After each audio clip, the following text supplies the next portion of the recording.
Essential. Yan. Sabi nga ni Doc, ang vitamin C hindi na po-produce ng ating katawan. So we need to take in vitamin C every day. So it's also considered essential for healthy body. Now, ito po yung tubig natin, sample, 3 baso. Ano gagawin natin? Simple lang, isasawsaw natin ang sensor. Pag umilaw, buhay. Pag hindi umilaw, patay. Unang baso, patay, buhay. Patay. Pangalawang baso, patay, buhay. Patay. Tingnan natin yung pangatlong baso. Patay, buhay. Patay. So pag uminom ka ng patay na tubig, ano mangyari sa'yo? Hindi pa ako kayo mamamatay. Merong proseso, di ba? Yung dehydration. So, importante pala. So, ang tanong nila, paano daw bubuhayin yan? Simple lang. Kuha ka ng crystal C alkaline. Ito lang po ang gagawin natin. Very simple, no? Kanina pinaliwanag ni Doc, ano bang uri ng capsule meron tayo. Importante po ang capsule to protect the contents. Tama ba? Kailangan kasi protektado ang ating vitamin C sa heat, moisture, at syempre yung pabago-bago po ng temperature. So ito po napakaganda kasi kulay itim. Kulay itim, bawal kasi masikatan ng araw. Ganun po ka-sensitive ang vitamin C. Alam niyo po yung prutas pag pinitas mo after 2 minutes, magde-degrade na vitamin C. Tanong po, sa fruit stand, kailan pinitas ang prutas? Kaninang umaga? Kahapon? Last week?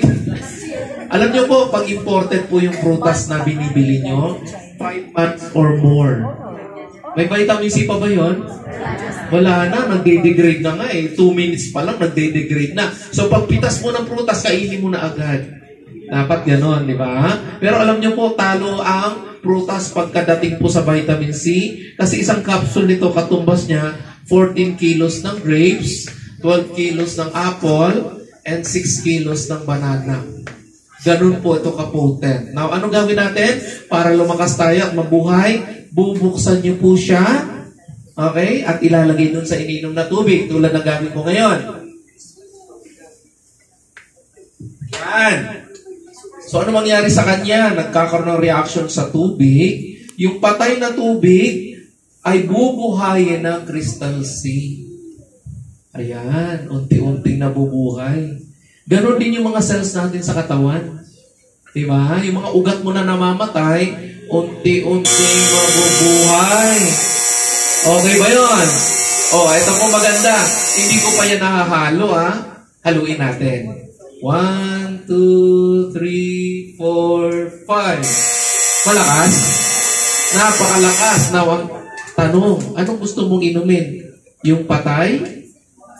O yung may buhay? Siyempre may buhay, tama mo ba? Bakit? Kasi ito talaga nagbibigay ng buhay. Kaya po yung may mga nakagamit nito, yung pagod na sa araw, kakatrabaho, pag-uwi ng bahay, gumamit ng crystal C, nakakapaglaba pa, nakakapagluto pa. Diba? Nagagawa pa magturo sa mga anak nila. Meron pang extra energy. Kasi nabuboost yung katawan. Maganda ba yun? Yes or no? Ngayon, ang tanong ng iba, bakit crystal C ang iinumin ko? Napakarami naman mga vitamin C na nasa butika. Ito, ay papakita ko sa inyo. Ito yung mga collectibles ko ng mga vitamin C. Ayan, iba't ibang brand ng vitamin C. At yung iba, pinamimigay pa nga sa barangay. Actually, galing po ko ng sikat na butika. Ito po sikat na butika. Kilala niyo po si Watson's? Sikat po ba si Watson's? May sarili siyang brand ng vitamin C. So ito po yung tinatawag ni Doc na ascorbic acid. Supposedly, obsolete na po ito. Pero binibenta pa rin for economic reasons. Now, ang tanong, ano bang itsura ng vitamin C na yan? Tablet form. Dahil tablet form, hindi natin ma-compare kasi crystal form yung sa atin eh. So, gagamit tayo ng pill crusher. Ang trabaho ng pill crusher, durugin yung tablet.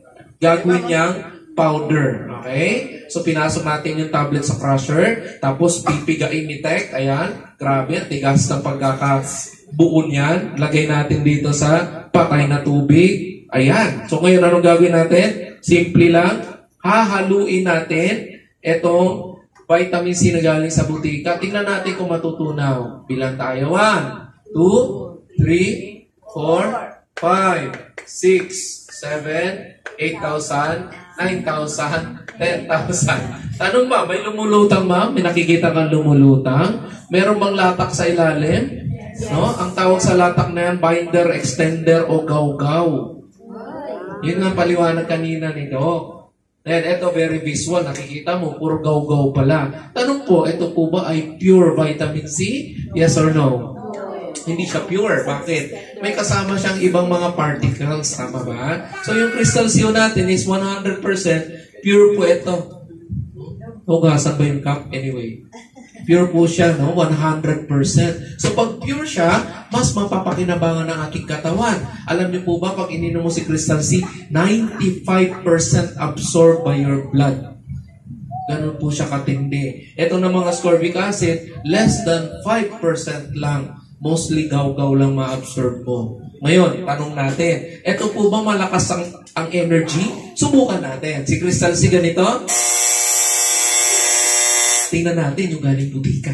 Ready? 1, 2. Game over. Diba? Ano mas malakas? Siyempre, Crystal C because 100%.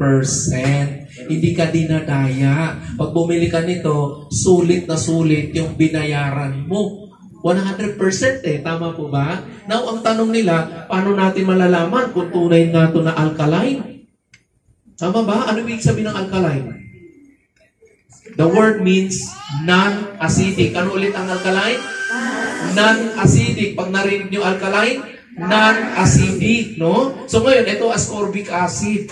Now, paano natin mapapatunayan? So meron tayong pang-test niyan. Ang tawag dito, litmus liquid. Remember nung chemistry days? May litmus paper. So ito, liquid form, very convenient, no? So papatak mo lang siya, nagbabago ng color. Pag nag-yellow, acid. Pag blue, alkaline. Okay, subukan natin. Ascorbic acid ba? Acid ba siya or alkaline? Ready? 1, 2, 3, 4, 5. Pag yellow, ano ibig sabihin? Acidic. Tanong po, pwede ba ito inumin? Walang naman ng tiyan? Bawal. Bakit bawal? Acidic, hahapdi ang sikmura mo, hahapdi sikmura ng anak mo, at mahirap dadagdag pa sa sakit. Tama po ba? Now, before I proceed with Crystal C, I will test other stuff na ininom natin. Tulad ng soft drinks. Sino po uminom ng soft drinks? Taas po ang kamay. Iwagay-iway. Congratulations. Okay. This is the first step to having cancer cells. Okay? So, congratulations sa mga umiinom, ha? Okay. Ngayon, ano gagawin natin? Test natin ang energy source. Kung meron siyang energy. Ready na kayo? 1, 2. Meron? Saan galing ang energy ng soft drinks? Sugar. Kaya pala bawal ang soft drinks sa may cancer. Bakit? It feeds the cancer cells. Ulitin natin. O, diba? Galing sa sugar. Alam niyo po, soft drinks, tubig lang yan tatasukan. Flavoring. Diba? So, ano may tutulong sa katawan mo? Lalakas ka ba? Yes or no? Magkakasakit ka, ang lalakas sa'yo, cancer cell. Okay? Ang tanong, ang soft drinks ba acidic or alkaline? Acidic. Sino sabing acidic? Sino sabing alkaline? Sino sabing di pa namin alam? Dito natin malalaman. Ready? 1, 2, 3, 4, 5. Pag color yellow, ano ibig sabihin? Acidic. Acidic siya. Confirm. Okay? Pwede nyo picturean yan. Acidic. Other than that, meron pa tayo iba pang mga iniinom na mga produkto. Tulad nito. Sino familiar dito? Alam na alam ng iba. Takip pa lang, alam na. Ngayon kung compare natin, eto ba maganda sa katawan? Meron ba tong energy na ibibigay sa katawan namin? Sige nga, compare natin. Ready? 1, 2. Uy, malakas. Sabi nila, pwede yan, pampalakas ng katawan. Saan galing ang lakas nito? Ayan, preservative. Ang tanong, eto ba ay acidic or alkaline? Sino sabing acidic? Sino sabing alkaline? Sino sabing di pa namin alam? Dito malalaman. Ready? 1, 2, 3, 4, 5. Anong kulay? Ibig sabihin, acidic. Ayan, ininom ng anak mo.